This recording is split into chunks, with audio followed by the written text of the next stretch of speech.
TDP జాతీయ ప్రధాన కార్యదర్శి మంగళగిరి అభ్యర్థి నారా లోకేష్ కేంద్ర ఎన్నికల సంఘానికి లేఖ రాశారు. తన ఫోన్ను కొందరు పోలీసులు అధికారులు అనధికారికంగా ట్యాప్ చేశారని ఆరోపించారు. పెగాసిస్ సాఫ్ట్వేర్ ఉపయోగించి తన ఐఫోన్ హ్యాక్ చేశారని, ఫోన్ ట్యాప్ చేశారని లోకేష్ ఆరోపించారు.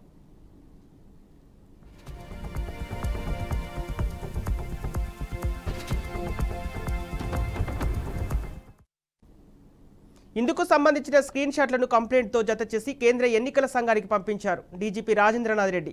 ఇక ఇంటెలిజెన్స్ చీఫ్ ఆంజనేయులు వైసీపీ తొత్తులుగా వ్యవహరిస్తున్నారని నారా లోకేష్ ఆరోపించారు.